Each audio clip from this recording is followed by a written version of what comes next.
but it was really about helping people just have a relationship with Jesus Christ and know who he is. And that was something that Francisco taught me. And I'm just so grateful for that, because it's just governed the whole way I live my life as well, where it's like there's a lot of things that are challenging and hard, but really like the most important is that we have our eyes like on Jesus.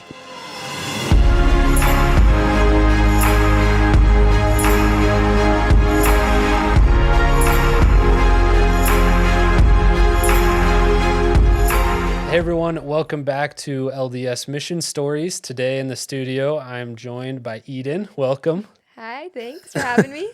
Thanks for taking the time to come and chat with me today. Of course. I've been really looking forward to talking with you. There's so much that I feel like we could unpack, because not only did you serve in a cool place like Mexico, but you're also helping, correct me if I'm wrong, but you're helping missionaries prepare and those that have come home, deal with kind of the challenges and successes that come with that. So I'm excited to learn from you today. Yeah, I'm excited to chat. Should be pretty cool.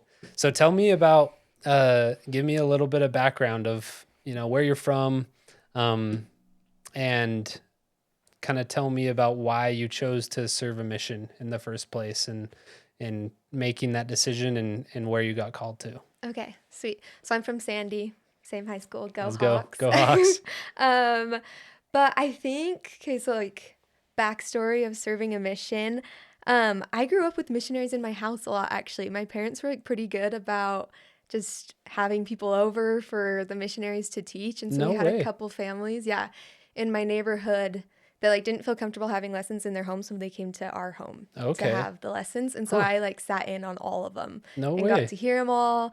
And so we did that when I was like pretty young. And so I think for a long time I knew I wanted to serve a mission because of that experience. Wow. But then like as I went into high school and like learned more about the gospel and learned more about like who Jesus Christ was and like actually developed a relationship with him, it turned more like less into a, oh, that seems cool because those missionaries were awesome, and more into like a, wow, Jesus Christ like is like my best friend right now. Like he needs to be everyone's best friend, and so I need to just help everyone have that same relationship with him. Cool. And so I think there's just a lot of different experiences in high school that helped me learn like who Jesus was, and it was just kind of like, I don't know if you've seen The Chosen. Oh yeah, but I love The Chosen. I think I can't remember what episode it was, but it just talks about how like people must know like who Jesus was, and that was kind of like the vibe I think in high school. Where it's like people just have to know who Jesus is, and so that was kind of like what pushed me to go and kind of.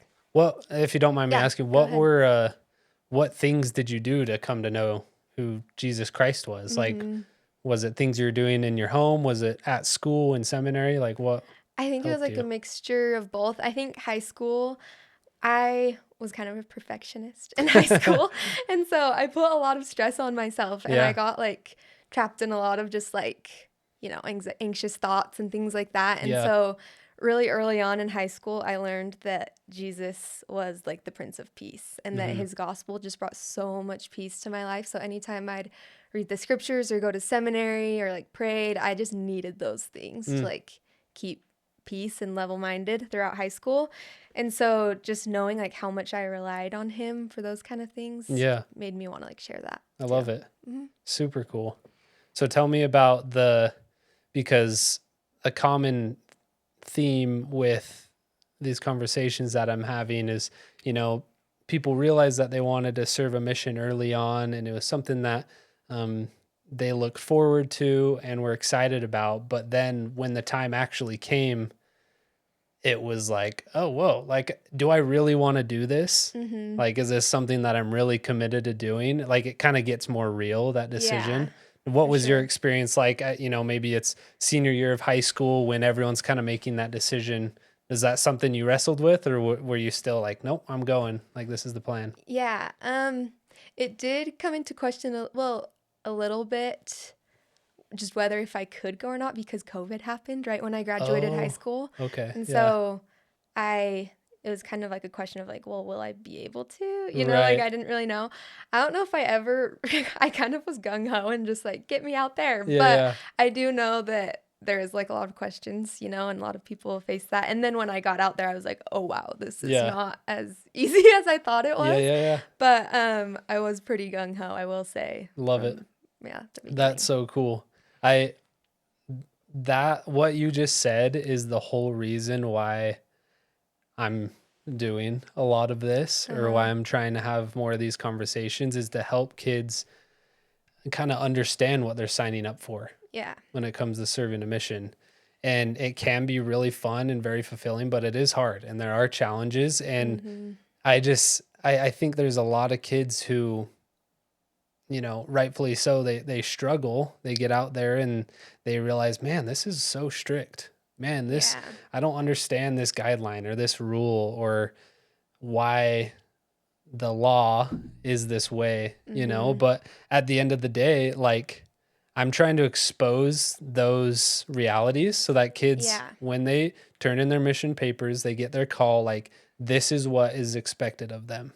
And not that you have to, sacrifice your whole personality and all that you love to do, but it is a different kind of living, and it takes time to kind of figure out what that reality feels like and how you doing it. But that's what I want to have. And that's why I'm excited, because I feel like you have so much to add to that kind of conversation of, exposing the good and the bad that come with serving a mission. Yeah, for sure. I feel like sometimes when you're an RM and you get back, like your brain kind of forgets like about all of just the crazy and bad things that happen. So sometimes pre-missionaries only hear like, that was the best thing ever, you have to do it. And then like you forget all of the lows. And so it's cool that you're being able to like expose all of it. Right. No, it's so true. And you can't have the highs without the lows, For sure. So tell me about receiving your call. What was it like reading your call and then, getting to the MTC? Tell me a little bit about that. So like I said, I was pretty gung-ho, and so I was kind of like mad that I had to do a semester of school before I left, just because I was like, I want to go. And it was like kind of felt weird to have to only do like one semester and then go. But anyway, that semester actually ended up being a big blessing, because I got my call to Mexico, and I like was not expecting, I don't really remember what I was expecting, but it wasn't Mexico.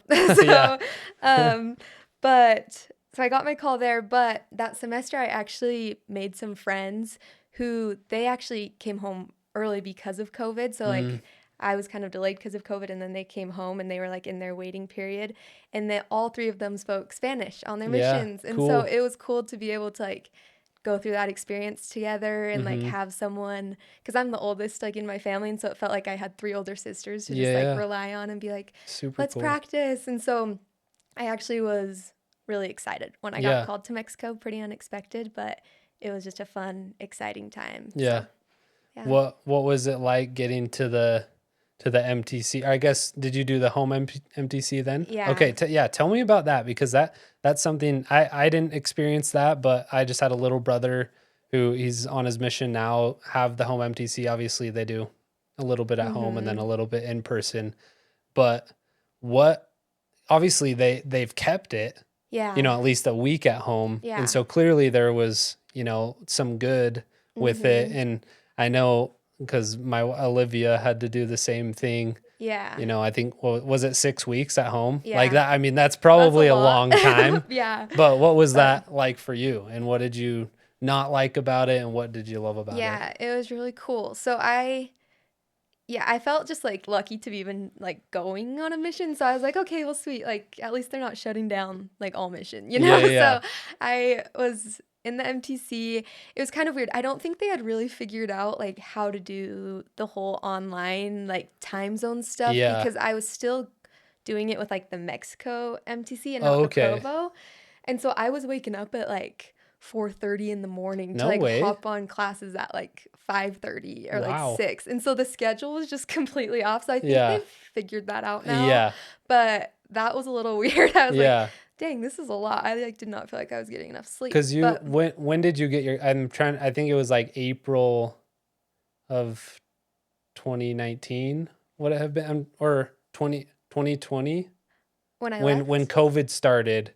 I guess when did you start your mission? Like how recent was COVID is what I'm trying to get at. Okay, so COVID started like March or April of 2020, and then I got my call October of 2020. Okay. And then I started January 2021 is when I Okay. like started, or maybe February. Yeah. Cool. Yeah. Of the MTC. Okay. So, Yeah. So the church, I mean, as far as the missionary program, they're very much in the like trying to figure out how yeah. this will work with Yeah. such a thing. Yeah, but I actually really did like the home, maybe not for 6 weeks, but Yeah. like being there at home, like with my tag on and like being Mm-hmm. able to talk to my family about what I was learning. Yeah. And like I have pictures of like going to lunch with some of my friends and just like being able to kind of like ease into it a little more, like Yeah. starting to like share what I'm learning and like practice those skills at Mm-hmm. home and then transfer them to the mission was like I think super beneficial. And Yeah. it's even seems like more of a like even a cooler process now because you Yeah. start at home and then you get to practice it in the MTC and then you Mm-hmm. go out to the field. Yeah. So I think it was actually like a great experience. But Yeah.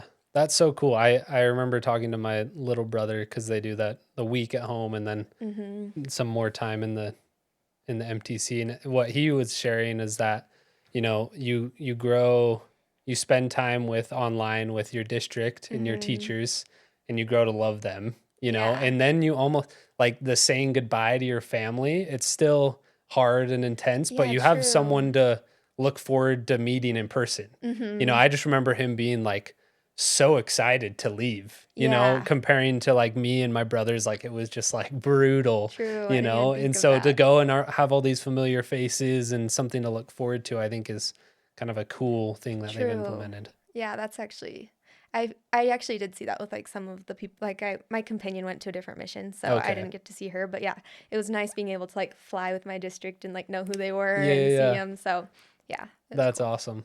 So obviously, home MTC in Sandy is a little bit different than Mexico. Yeah.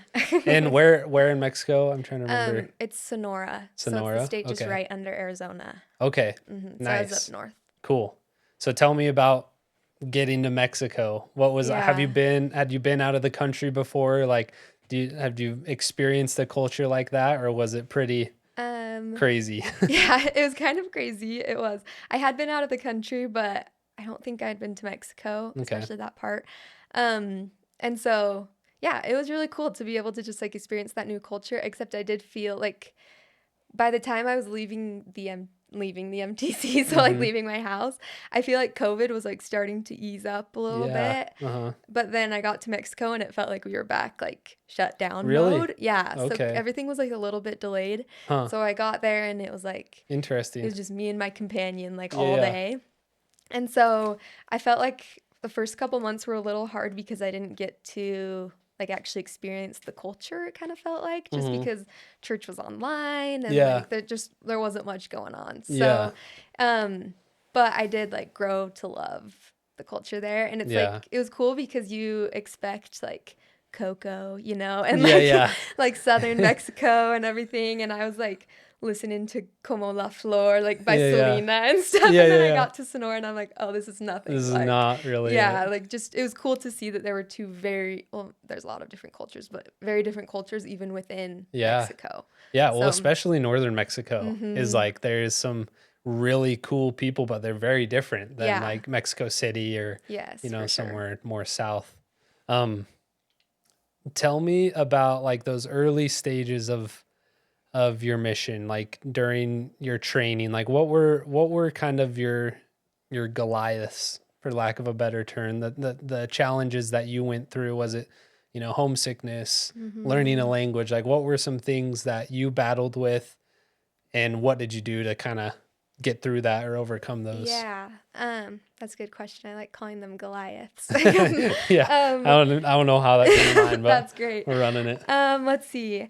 I think in my training, especially my companion didn't speak English, so that felt Okay. like a Goliath. But Yes. I think that's like a pretty common one, but it just is so real. Like Yeah. you get there and I just remember unpacking like I came a couple days late for some like my plane got mixed up and so all of like the new greenies came and I was like a couple days late than everyone. Mm. So my companion had been like waiting for me Oh and wow. she was hyped. But I remember like opening my suitcase and just like unpacking all my stuff and her like asking me what everything was and I was like I don't know I don't know how to Yeah, say like I that. literally don't know how Like, to I talk don't to her. know.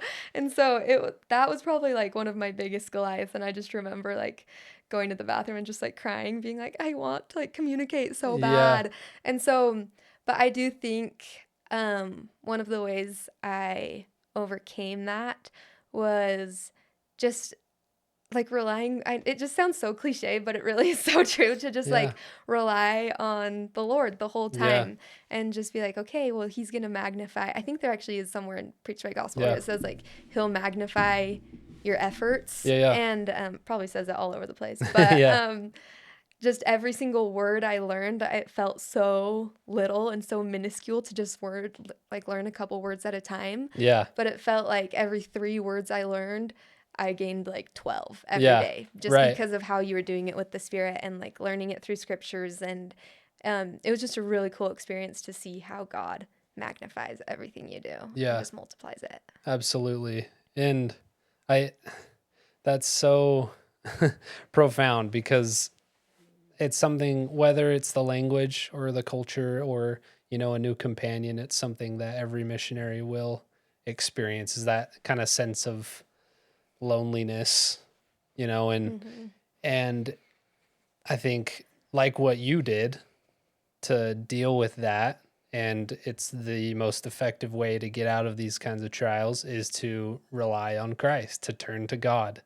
Because you reflect on those harder times in your mission, and not that there weren't things out of your control that were hard, but they were usually hard because you were focusing on yourself and your Mm-hmm. own well-being and your own comfort. Yeah, for And sure. as soon as you set Christ aside on your missionary work and you rely on your own strengths and your own abilities, that's where things go south. True. And that's where you lose the Spirit, and that's where you lose joy. It's next to impossible to have fun if that's the way you're operating. And I'm just thinking, in chapter 4, rely on the Spirit. And then under the section, rely on the Spirit, says, as the Lord's servant, you're here to do his work in his way and by his power. The prophet Joseph Smith taught, no man can preach the gospel without the Holy Ghost. Trust the Spirit to guide you in every aspect of your work. He will enlighten and inspire you. He will help you find people to teach and will bring power to your teaching. He will assist you. He will assist as you help members, returning members, and new converts strengthen their faith. And then right here, some missionaries feel confident in themselves. Others lack such confidence. Humbly put your confidence and faith in Christ, in Jesus Christ, not in yourself. Rely on the Spirit rather than your own talents and abilities. The Holy Ghost will magnify your efforts far beyond what you can do on your own. And I don't Yeah. know, that's the secret to missionary work, and especially like the language barrier that's Mm-hmm. so real, because I mean, I feel like I'm kind of similar to you in that way. Like, you want people to know how much you care about them, Yeah, and it for feels like sure. your hands are tied, and you're Mm-hmm. like, if only I could just like help you understand, like Say I just it. want to connect with you, but you Yeah. can't, and it's Yeah, so for sure. difficult. um give me an experience or two early on in your mission, whether it's someone you taught, kind of a highlight that you think about, Okay. that when reflecting on your mission, like, oh, that was a huge moment for me in my testimony. Yeah.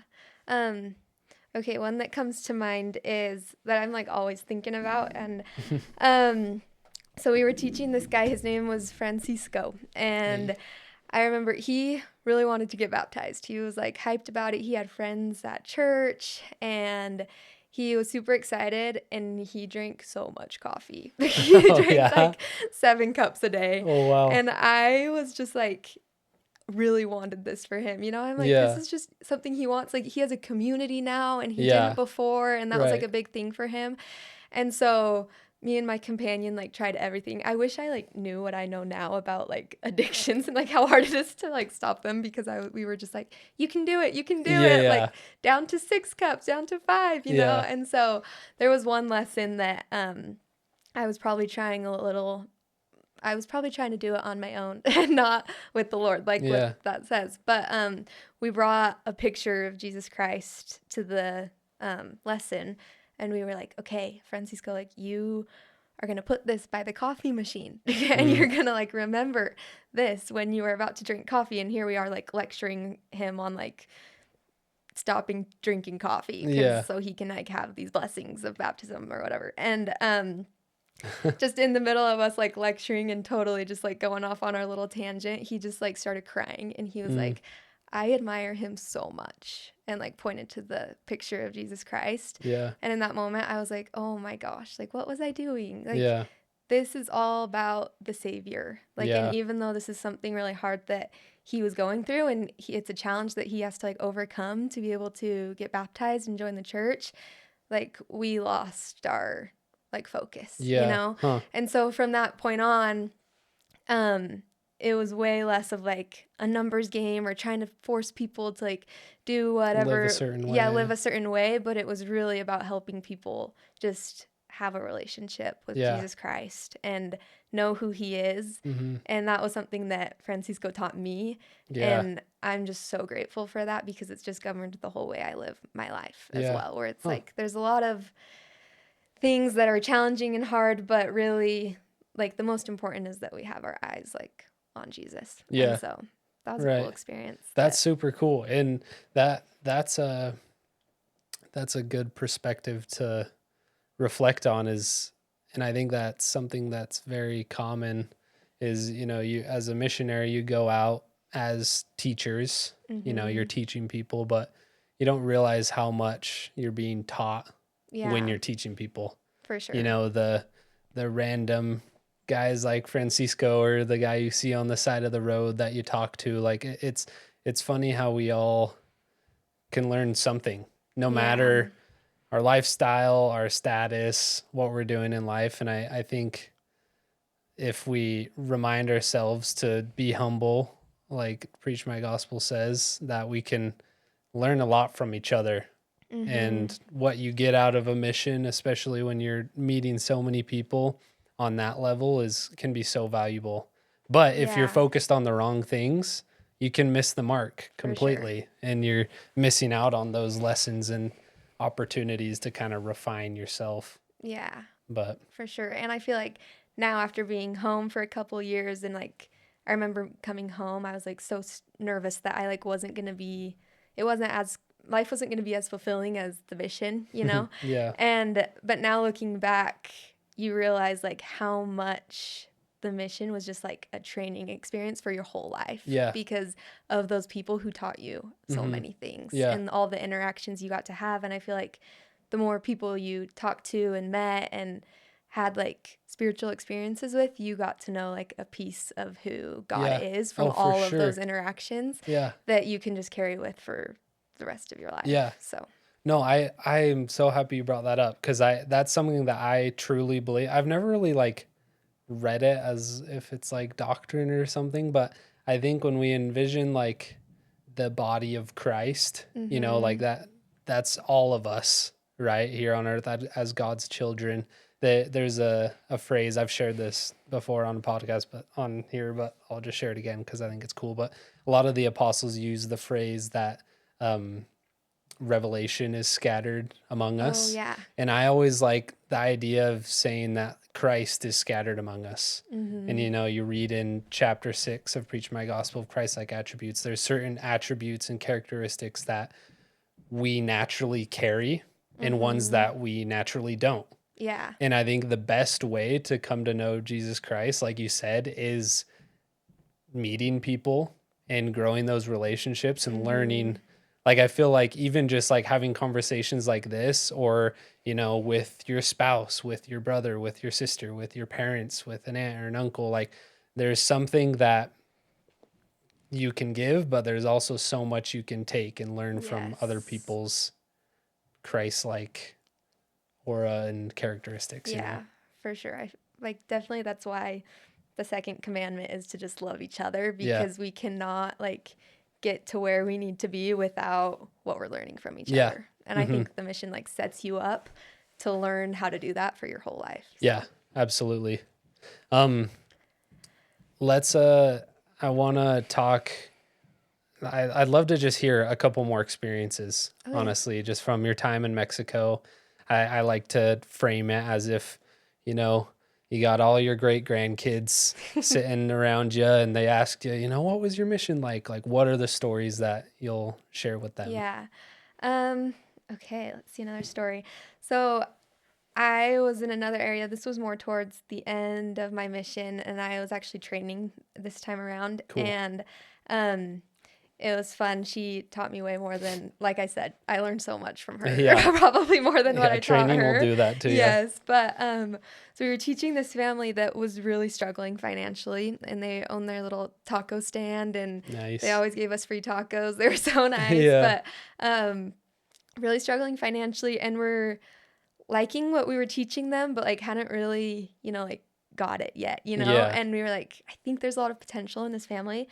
Um, and I remember one day we were like trying to plan what we should teach the family, and my companion was like, maybe we should teach them about tithing, and I was like, no, like they're struggling Yeah. Like, financially, that's the like that last thing sounds, we want to yeah. teach I'm them. like, we don't want them to know about tithing yet. um but then we were on our little bikes like right after, and I was like, oh, Romana, like you're so right. We need to teach them Yeah. about tithing. So we went over, and they actually weren't even there that day. Okay. And so they weren't home, came back, and we were about to go back to like the main city for zone conference like 2 days later. And Okay. so the day after, we were like, it actually, the spirit just kept telling us like we need to teach these guys about tithing. Wow. And so we went the next day, even though it wasn't really like in the plan, and taught them. And it was so cool. Like the spirit was just so strong, and the family was like, do you have the envelopes? Like we want to pay now. And we were like, are you serious? No way. Like literally grabbed money from her little taco stand and put them in the envelopes, and she's like, I'll take it to church. And we were just so Oh my shocked, goodness. and it just made me realize like people want opportunities to like practice their faith, and they Mm-hmm. want action, and they want to be able to like show God how much they care. And I don't think we had given this family that opportunity yet. Yeah. And so it was really cool to just see how little like faith we had in the moment when we were like so scared to teach them about this commandment, but how much faith she had Yeah. in that moment to just be like, where's the envelope? Wow. I want it. And so That's insane. I know, it was really cool. I can't even that's so cool. There's something so powerful about that commandment, in my Mm-hmm. opinion. I mean, it's one of the oldest commandments ever. True. And the fact that people are so critical of it online, it makes, I don't know, I just have a hard time listening to that because it's such a practical way to show that you're putting God before the world. Mm-hmm. And not that it's not hard, because it totally is. Like Yeah. that's like arguably one of, if not the hardest commandments to Yeah, follow, for sure. especially as you're starting to, make a living or build a career or start a family. Like that's a major, major sacrifice. But time and time again, the stories that I hear when people do follow that commandment, and in these people's situation, God clearly has blessings in store for them. In most situations, like it just kind of works out, Yeah. even though like it's like it makes no sense why that'd be the case. I've on my mission, this isn't necessarily with tithing, but there was a lady we were teaching who was um, in a similar financial situation, struggling to pay rent. She was a single mom. Mm-hmm.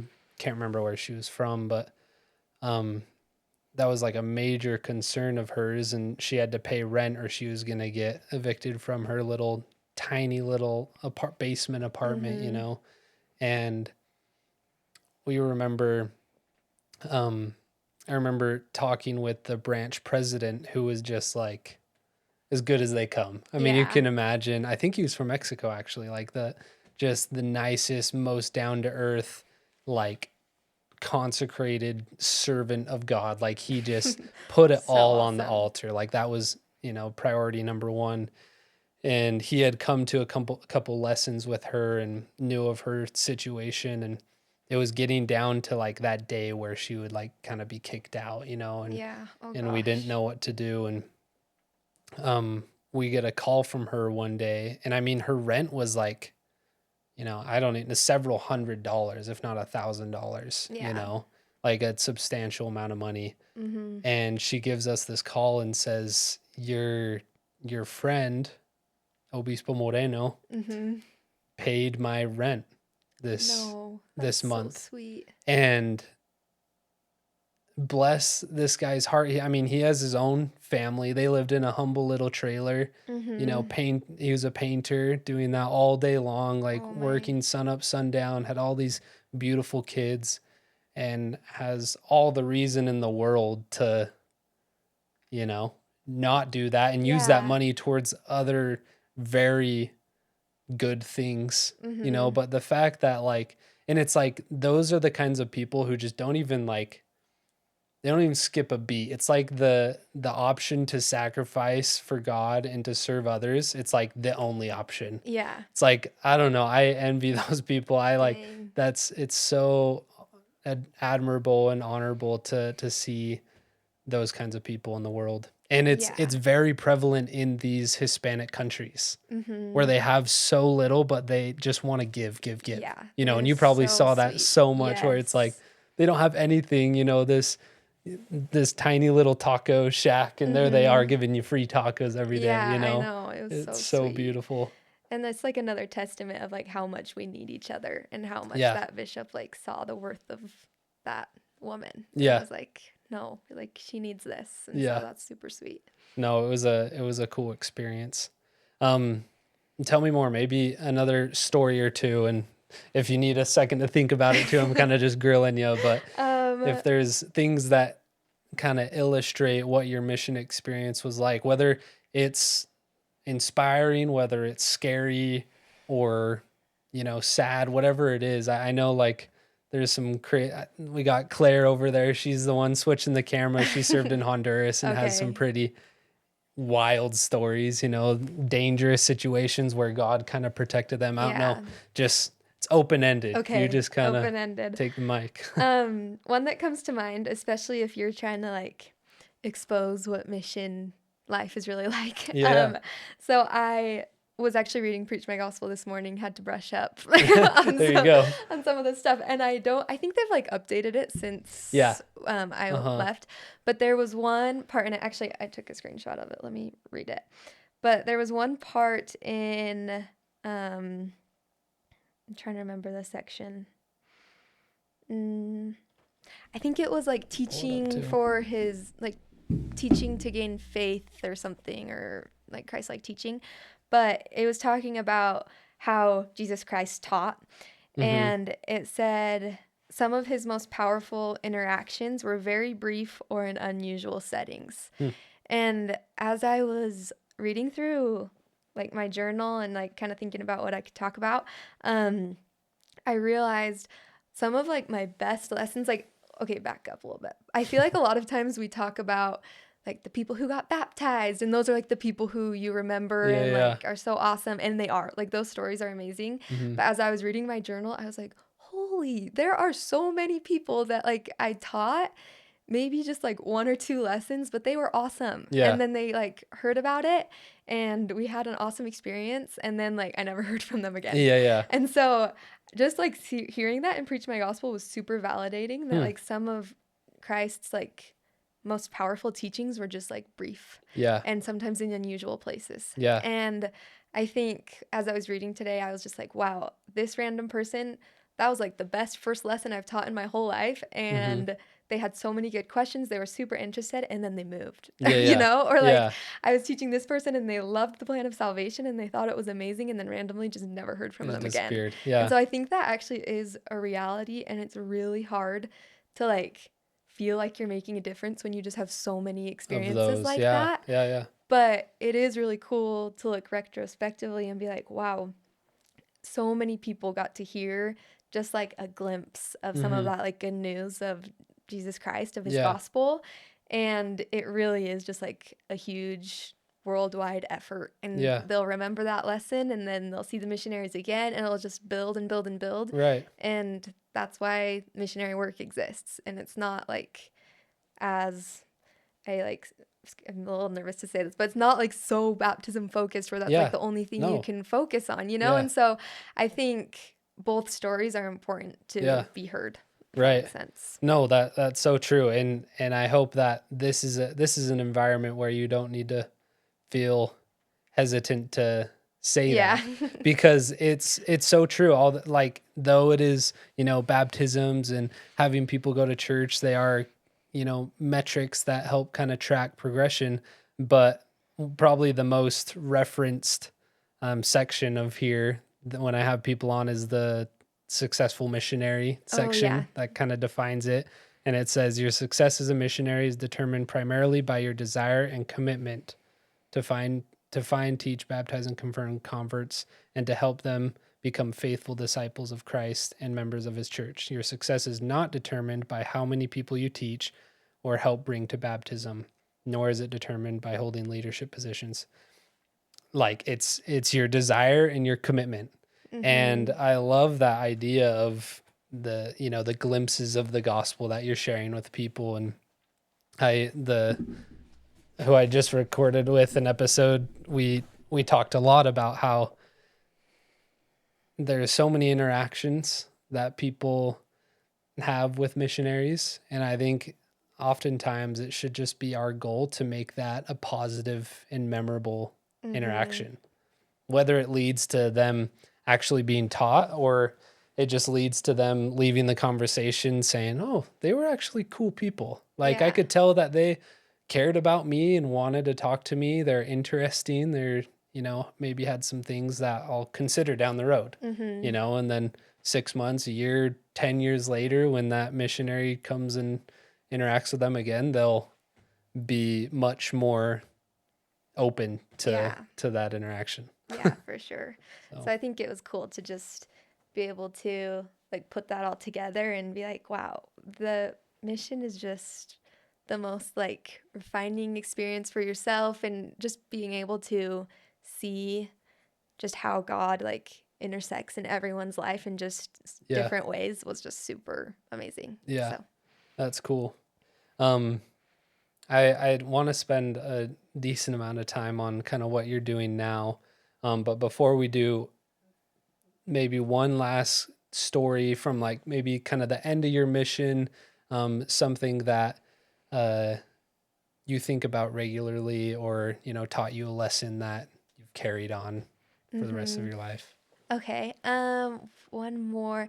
I'd say so my last area was like the beach area. And so they Cool. called it like spring break when you got to go there because Oh, it was wow. just super beachy and fun. But while I was there, my branch president, he knew it was like my last transfer, and he gave me the advice to write down just like 50 things I learned in like my full 18 months. Hmm. And one of the things that like sticks with me a lot is I wrote down, let me try to remember exactly what I wrote down, but it was something like, um, I learned the importance of gathering Israel and building Zion by participating in it. Mm. And so I think it's like one thing to read about it and learn. I feel like, especially with Doctrine and Covenants this year for Come Follow Me, we've learned like what it meant for them to like build Zion and come together. Yeah. But experiencing it and participating in it is just next level, because you realize, I've kind of talked about this a lot, but I feel like it's just something I really learned on my mission, is just how people centered it is. Yeah. Yeah. And um, being able to just see, like, oh, for like my friend Rosa, like for her, God was someone who could just like help her when she felt really alone. And Yeah. then for like my friend Soledad, who we taught, for her, she saw God through her like miracle baby who she didn't think like would make it through Oh, the wow. birth, you know? And so there's just like so many different experiences that come together, and you just see this like gathering. Yeah. Yeah. And it was just amazing to see all those personalities, experiences all come together for the benefit of just like bringing the church to Yeah. Yeah. everyone. Yeah. And so I don't know if it's like one specific Yeah. story, but just like the idea that there's so many stories all Yeah. together to Right. create Zion and create this community of people who all just love Jesus Christ and are wanting to follow his gospel and his commandments is just super powerful. Um, and I'm studying right now. Well, at school, I learned a quote that said, our job is to gather, not to sift. Mm. And I thought that was really, really interesting and Hmm. kind of brought me back to that idea of there's just power in gathering and like not judging and just Yeah. loving each other. Yeah. And those experiences that we have with each other are some of like the most valuable. And Yeah. so, yeah. Wow, I love that. That's what a cool invitation that branch president gave you, Mm-hmm. to kind of reflect on your whole mission. And I feel like that's something we should do like once a quarter, Yeah. to kind of reflect on where we're at, and look back at times where, God was teaching us specifically, you Mm-hmm. know. Um, there are many different, you know, paths and uh, choices once you return home from your mission, Mm-hmm. as you're aware. And I mean, correct me if I'm wrong, but you've made those experiences that you had on your mission into, it's something that helped kind of guide what you're doing now. Yeah. Sorry, I'm totally butchering this, No, but those that's great. they had a major influence on kind of what you are focusing now in your life. Tell me a little bit about, what you have studied in school and what you're kind of working towards in your life. Yeah, for sure. Um, so I kind of mentioned this before, but when I got home from my mission, I was like so sad. I was like, that can't be over. How is it only 18 months? Like, Mm-hmm. I just wanted a way to like keep going, you know? Yeah. And so, what I thought was super cool, I was super into like wellness and mental health and things like that. And so I studied Mm-hmm. exercise and wellness and I learned how to be well Nice. and have like positive mental health.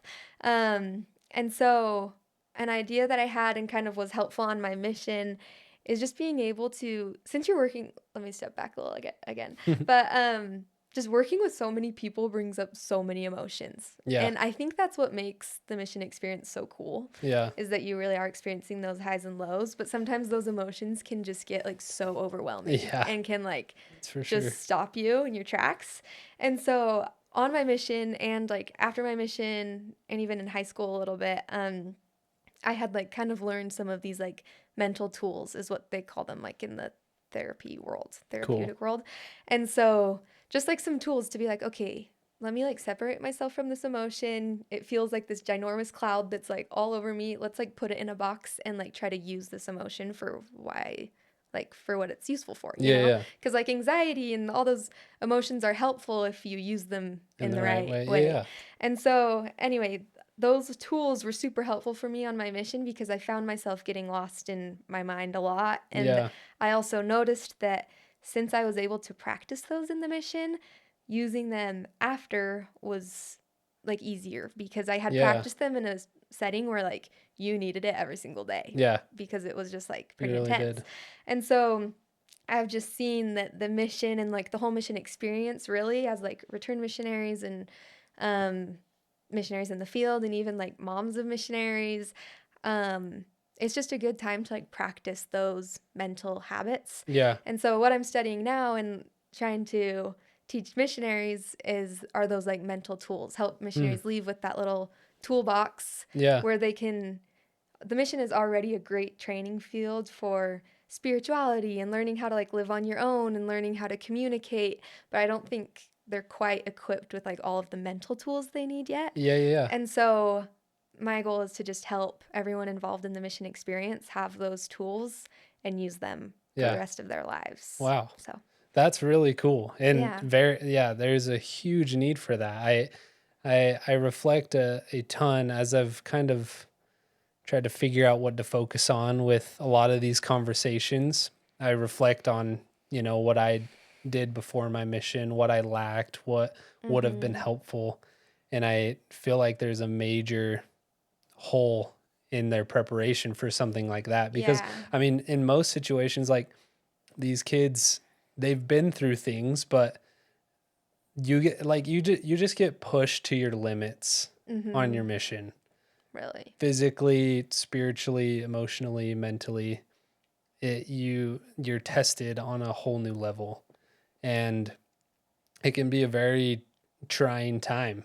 And it doesn't need to be as bad as it is. Yeah. Like, we have access to, people like you who are finding these resources and these practical things that we can implement in our daily lives to make it bearable and make it joyful. Yeah. What are some like example when you say, toolbox of, trying to control and manage those emotions? Give me like an example what that might Yeah. look like. So one of the ones I'm learning right now, it's called the emotional arc. And they sound like really simple things, but sometimes it's so hard to like implement them Yeah. in the moment that you're like experiencing the emotion. But it's basically just like breaking down if you had like, for example, if you're on your mission and you all of a sudden are like, oh my gosh, my companion hates me. I have anxiety about this. Like, what if they are not liking like what I'm saying? And, just like those thoughts can be running through your minds of like, I'm not good enough. Yeah. Like all of those things, which are like valid thoughts. Like there's a reason you think them, Yeah, And right. so, but this little toolbox, the emotional arc, teaches you how to like break down, okay, what happened that made me think that? Like, what was the experience, the circumstance that made those thoughts like trigger in my brain?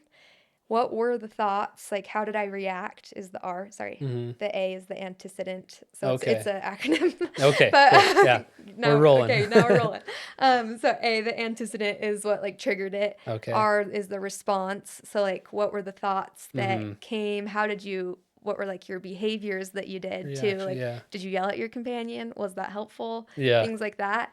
And then like what was the consequence of that? Mm. What are the consequences of constantly thinking I'm not good enough, my companion doesn't like me? And what was the consequence of yelling at your companion? Yeah. And how does it circle through Huh. and create a spiral of like just constantly doing that your whole transfer, Yeah. And so if you can catch like what was the circumstance that caused that Yeah. and separate it with the thoughts that you were thinking, Yeah. then it just makes it a much more manageable experience and easier to communicate with your companion because then Right. you're like, oh, when you did this, just so you know, like this is what I thought. Yeah. And so No, that's so true. To be able to kind of to learn from it so you don't do the same thing again, or you yeah. just react or act a little different, to kind of be proactive about it, to almost anticipate, okay, this is what made it a problem. Like, let's snip it at the bud Yeah. before it becomes into that problem again. Yeah. There I think about how I as you were talking, I just was thinking about weekly planning, because I feel like this is That's where always, like, the you are intervention mode. refined as a missionary, True. and this is when if you're watching this video and you're preparing to go on a mission, go to chapter 8 of Preach My Gospel under conduct weekly and daily planning sessions. This is a time you do this once a week with your companion, and basically sit down, you set goals, you kind of prepare for the week ahead, but then at the end you do kind of like a companionship inventory. I guess they update it. Hold a companionship council. Oh, that's a So good there word. you go. Yeah, that might be a better way to phrase it. But it says here, this is the second bullet point under that section. It says, discuss the strength of your relationship, discuss any challenges with being obedient or working in unity, resolve any conflicts by 1, allowing each person to fully express his or her views, 2, understanding and accepting each person's concerns, and 3, building a solution together that addresses the most important concerns. That's really well worded. Yeah. It's the worst and the best part of the week was weekly planning. sure. Like, going into it, you're like, oh man, this is a doozy, and I'm Yeah. finally gonna have to bring up, when my companion chooses cereal so loud, or Yeah. does that thing that gets on my nerves. But you always leave like that comp inventory just like feeling so good. True. And it's so important, because the Spirit cannot dwell where there's contention, where there's conflict, right? And so if you want to have a successful mission, if you want to enjoy it and have these kinds of experiences, there is no there you will not find success in that. You will not find success if you have those feelings of contention within your companionship, and the Yeah. spirit won't dwell, and it just won't do anything good for you. Yeah, for sure. And so, like, and you can't even have those conversations if like you're not in the right mindset, or can't even like separate what you were thinking about whatever happened, that Yeah. you want to bring up. And so it's Mm-hmm. like super important to have those conversations, and you need to be in the right mindset to Yeah. have them, or else you're just like yelling at each other. Yeah. So No, and for that's sure. not productive in Yeah. a practical, like what you've talked about with this arc Hmm. of Yeah, emotional arc. emotional arc. Yeah. No, I love that. I think that's a great tool because you need to reflect on yourself. A lot of the times Hmm. when your companion's on your nerves or whatever, it's because this is their problem. They're doing this wrong and they're not seeing it the way that I do. But oftentimes when I remember like having problems with my companions and like thinking that, and then I go, wait, like let me see how I'm acting in this situation. Yeah. Like, is the way I'm looking at it really the right way? And 9 out of 10 times it was my problem, and Yeah. it was me that needed to compromise or change, you For know? sure. Super empowering because it just puts like more control in your hands and Yeah. less in other people's hands. Yeah, that's And so so, true. yeah. Yeah. No, I love that. um well, tell me, I mean, and we can kind of end with this. Tell me about kind of you can kind of plug. I know you have, is it Heirs of Grace? Yeah, Okay, I saw that new Instagram profile. that's right. Um, tell me a little bit about that. Tell me why you're helping out missionaries, and um, yeah, why Yeah. you're doing what you're doing. Um, really, it's because I love my mission so much. And I think, like I kind of mentioned, since the mission is such like a great training ground to learn a bunch of things that you will use the rest of your life, Mhm, I think it's the perfect place to practice these tools as mhm. well. And so, just since I love the mission field so much, and I think these tools would be super useful to learn, especially as like you're still young and like those thinking habits haven't like solidified, like Yeah, the older yeah. you get, like your brain actually like Get stuck in your morphs. ways. Yeah, Yeah. yeah, And so it's like the perfect time to learn those tools, and it's something I'm just super passionate about and I've seen work in my life. And yeah, I've just like felt that moment of like empowerment where I can be like, okay, I actually can control what's yeah, going on. yeah, Where like the world around me no longer is like influencing what I think or how I act or how I feel, and I get to control all that. yeah, And that's like the place you want to be in when you are out in the field. yeah. And so I just think super useful for missionaries, and it's just super cool to kind of like tie what I'm learning at school and everything into this project that I'm working Super on. cool. Yeah. So yeah, what's kind of the product, for lack of a better word? Like, what are you? Is it like counseling or Yeah, so right now I'm just working on social media, doing that, and cool, then yeah, eventually I want to film like kind of like master classes on it, cool, and then I'll offer like coaching with it. So nice, yeah, yeah, less like therapy vibes, but more coaching yeah, vibes, because I don't think it's something that you only need if you're like at the lows of lows. I think yeah, everyone needs it, for and sure. so um yeah, so it'll be little classes and one-on-one coaching with it, and yeah, that's the Cool. goal. I So, love that. That's so cool, and it sounds a lot. I feel like that's a very similar approach to what I'm attempting to do here. Is yeah. I don't want people to come and listen to this podcast to listen to me or even guess at time. Obviously there's insight and helpful things, but it's more like trying to get people and preach my gospel, to get people in the Mhm. scriptures, to get them working on their relationship with God. And I feel like that's a beautiful approach. Like what you're trying to do is it's less therapy, it's more coaching, and you're kind of you're helping them kind of digest these resources in a way Mhm. that can be implemented in their life in a more specific way. Yeah, for I don't know. sure. That was kind of a Super. word salad as I No, it's great. But reflect yeah, on that. super practical and Yeah, just being able to like apply it to their exactly. And lives. I feel like that's so needed because in a lot of religious conversations, especially within the church, I think it's so like airy. You know, you go to your Sunday school, you go to seminary, and it's like, yeah, you just got to have faith. You just Yeah. got to like, trust in God. And those are all really great things, but it's like, what does that actually mean? Yeah, for And sure. and that's why, what you're doing and what Preach My Gospel offers, it's like, okay, this tells me some practical ways to act in faith, to trust Mhm. God, and to develop these things that will be helpful throughout your whole life. Yeah, for sure. It's like super easy to be like, have a good mindset. And then you're like, huh? Yeah, like what even is You're that? like, What does that okay. mean? Yeah. So being able to just like tie in what you're learning at church and like actually being able to do it. Preach Yeah. My Gospel is really good at that. And just Yeah. like giving you action things. And so I think, yeah, it's the action that creates growth and Yeah. becoming. So I love that. yeah. That's so good. Well, let's end really quick with kind of your closing remarks or advice. If someone, an elder sister, just got called to your mission or a mission Mm-hmm. similar to yours, what's kind of your advice to them? It could be, bring this Uh-huh. this style of jacket, or it could be whatever you want. Yeah. Okay, let's see. I won't give fashion advice. I feel like the sisters are dressing way cuter than I was. But I think biggest thing, love the people.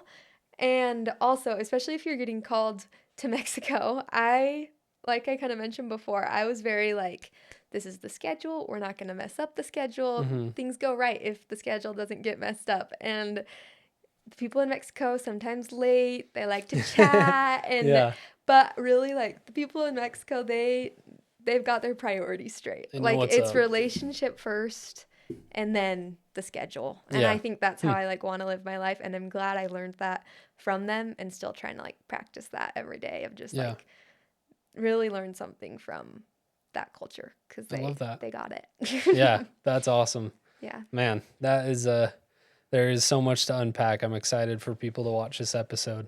And thank you for taking the time to Yeah, sit thanks for down and having me. chat. There we go. All right. Well, this has been Eden serving in the Mexico Hermosillo. Hermosillo mission. And we'll catch you on the next episode. Thanks.